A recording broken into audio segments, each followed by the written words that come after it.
isa ka ng music lover noong 80s o 90s at kahit na nga siguro sa kasalukuyan ay maaaring napakinggan at nagustuhan mo din ang kantang Another Brick in the Wall.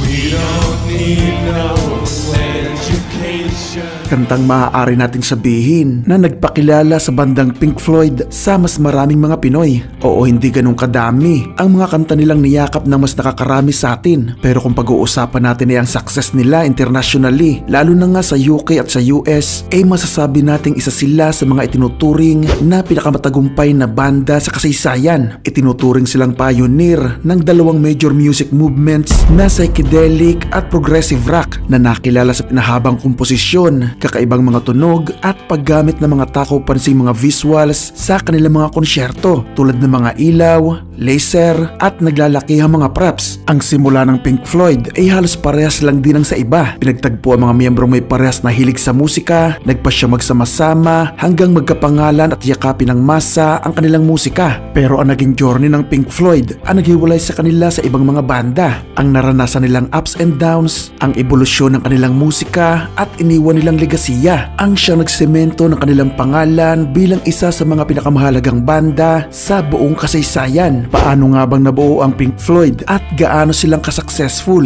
Paano nga ba nangyari ang nakakalungkot na pagkawasak ng banda? Nasaan na nga ba sila ngayon? Talakayin nating lahat yan, pero bago ang lahat ay inaanyayahan muna kita mag-subscribe at i-like na din itong videong ito bilang suporta sa ating channel. Maraming 1960s noong magsimula ang alamat ng Pink Floyd. Mga estudyante noon ng architecture sa London Polytechnic, ang gitaristang si Roger Waters, drummer na si Nick Mason at keyboardist na si Richard Wright. Pagtatagpong nauwi sa pagsali nila sa bandang tinatawag noon na Sigma 6, pero hindi naman ganun ka-stable noon ang bandang ito dahil ilang beses din silang nagpalit ng pangalan. Syempre kasabay na rin noon ang pagpapalit-palit ng mga miyembro. Sa pagdating noon ng kaibigan ni Roger Waters na si Syd Barrett ay ginamit na nila ang pangalang T-Set. May kasama pa sila ditong 4 na iba pang mga miyembro. Pero noong gawin na nilang Pink Floyd ang kanilang pangalan, na kinuha niya sa pangalan ng dalawang blues musicians na sina Pink Anderson at Floyd Council, ay umalis na nga ang mga ito. Ang natira na lang ay si Syd,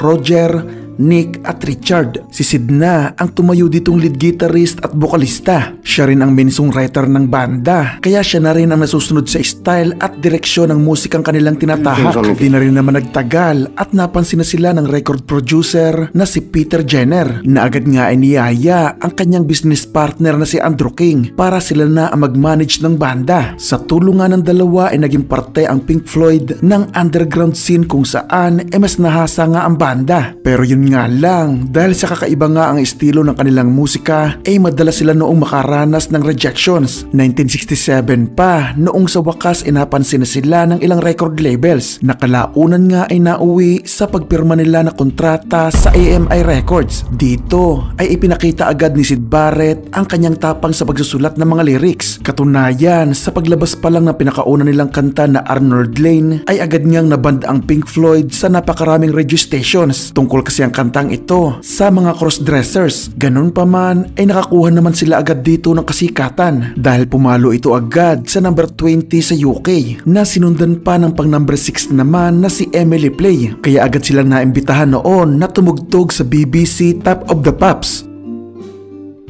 na nakatulong sa kanila para magkaroon sila ng malawak na fanbase na magbibigay naman sa kanila ng kakayahan noon na magsagawa ng konsyerto sa iba't ibang lugar. Pero ang sama lang mga idol ay naapektuhan agad si Syd Barrett ng kasikatan na yon. Naging kapansin-pansin na dito ang pagbabago ng kanyang pag-uugali, na oo mga idol, may kinalaman nga dito ang droga. Halos hindi na rin ito nakikihalubilo sa kanyang mga kasama noon. Ganun pa man, noong August 4, 1967 ay nai-release naman nila ang kanilang debut album na The Piper at the Gates of Dawn. Itinuring ito mga idol na isa sa pinaka-greatest psychedelic album sa kasaysayan. Sa mga hindi nakakaalam mga idol, ay ang psychedelic music nga ay tawag sa mga kantang may lyrics na nagbabahagi ng karanasan sa paggamit ng LSD. isang droga na kinaadikan nga ni Syd Barrett. Pero yun nga, kahit na okay sa kasaysayan ng album na ito, ay ito na din naman ang pinakahuling album na kasama nila si Syd. Bukod kasi sa hindi nito tinatanggap ang suhestyon ng kanyang mga kabanda,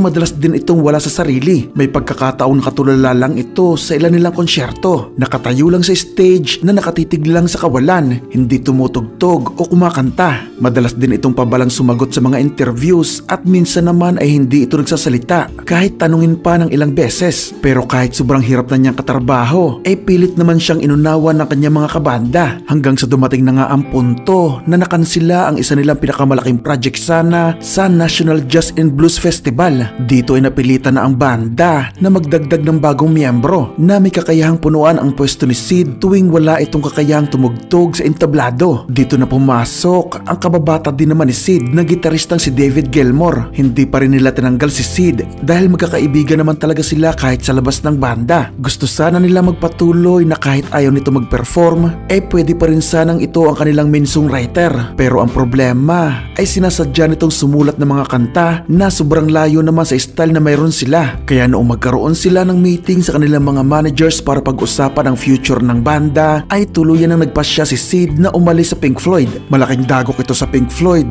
dahil si Syd talaga ang creative genius sa likod ng kanilang musika noon. Sobrang nahirapan din si David Gilmour dahil pilit niyang ginagaya ang boses ni Syd sa kanilang mga konsyerto. Kaya napilitan na dito mag-step up ni Roger Waters sa pagsusulat ng mga kanta na dumating na nga sa punto na sinubukan na nilang iwasa na kantahin ang mga materyales ni Syd. At dito nga nagsimulang mapatunayan ni David Gilmour na siya na talaga ang bagong mukha ng Pink Floyd sa pamamagitan ng mga sumunod nilang albums na A Saucer Full of Secrets noong 1968, More at Umaguma noong 1969, Atom Heart Mother noong 1970, Medal noong 1971 at Obscured by Clouds noong 1972 ay naging isa nga sila sa mga pinakamalaking banda sa UK hanggang makilala na nga sila sa buong mundo sa pangwalo nilang studio album na The Dark Side of the Moon na nai-release noong March 1, 1973. Binubuo ito mga idol na mga kantang may kinalaman sa pressure na pinagdadaanan ng kanilang banda noon at mental health issues na dinanas naman ng dati nilang bukalista at kaibigang si Syd Barrett. Kaya medyo personal sa kanila itong album na ito. Nagawa na nito mag number 1 sa US Billboard 200 at na-certified pa bilang 15 times platinum o diamond album. Nag 16 times platinum din ito sa UK at multi-platinum din sa iba't ibang parte ng Europa. At oo mga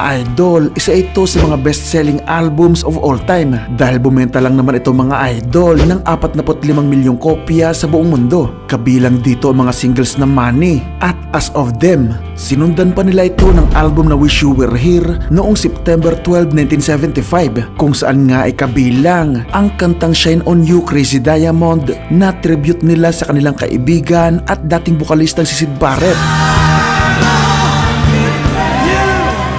Sa recording ng naturang kanta ay personal pang bumisita sa studio si Syd at doon nga ay parang dinurog ang puso ng banda mga idol dahil yung dati nilang bukalista na may sobrang lakas ng appeal at karisma ay halos hindi na nila makilala noong oras na yon. Tumaba ito, kalbo, at ang masaklap ay mas malala pa ito kaysa dati na talagang halos wala na sa sariling katinuan. Nag number 1 pa rin ang album na ito sa Billboard 200 na certified na 6 times platinum at bumenta ng mahigit sa 20 milyong kopya sa buong mundo. Yun nga lang, sa likod ng tagumpay na tinatamasa ng banda noon ay hindi na rin naman maitatanggi ang nabubuong tensyon sa pagitan ng mga miyembro nito, lalo na sa pagitan ni Roger at ni David Gilmour. Mas naging dominante na kasi noon si Roger Waters na siya na lang halos lahat ang nasusunod sa mga desisyong ginagawa nila sa loob ng banda. Samantalang ang gusto naman ni David Gilmour ay manatili ang pagiging patas ng bawat miyembro. Noong January 21, 1977 ay nai-release nila ang concept album na Animals na pumalo naman sa number 2 sa UK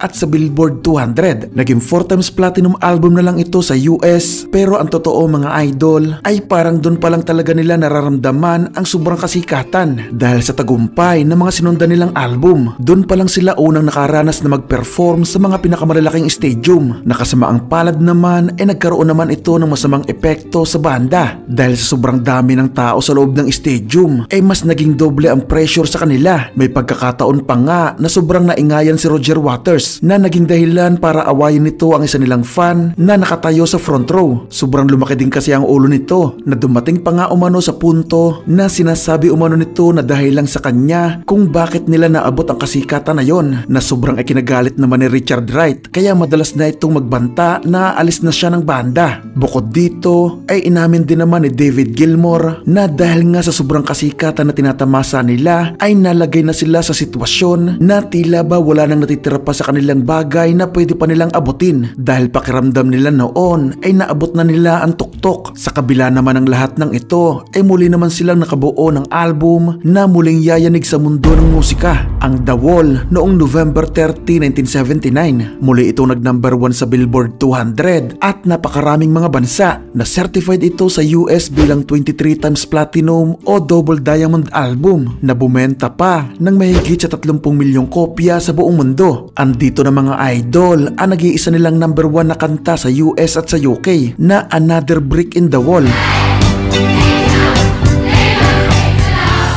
Oo mga idol, kahit nga sobrang successful ng kanilang mga album, iisang kanta nga nila ang nakarating sa number 1 sa Billboard, ganun na rin sa UK. Pero yun nga, dahil nagpatuloy ang pagkairita ni Richard kay Roger, ay madalas na itong hindi pumupunta sa kanilang mga sessions at halos hindi na ito nagkaroon ng kontribusyon sa paggawa nila ng materyales sa album. Kaya sa huli ay nagpasya ang bandang tanggalin na ito. Kung nakakasama man si Richard noon sa kanilang mga tours, itinuturing na lang ito bilang isang swelduhan na musician. Sa pagkawala ni Richard sa banda ay nasundan na rin yun ng paglala ng hidwaan sa pagitan ni David at ni Roger, lalo na noong binubuo na nila ang sunod nilang album. Hindi pabor si David sa kagustuhan ni Roger na gamitin at isama sa susunod na album ang kanyang mga isinulat na kanta na nireject na ng banda noong nakaraang album. Kung baga mga idol ay gusto nitong i-recycle ang kanyang mga dating isinulat na kanta, na ang gusto naman ni David ay magsulat sila ng bago. Ang pinagkatapusan ay inirelease ni Roger ang album na The Final Cut noong March 21, 1983 na naglalaman lang ng kanyang sariling mga kanta.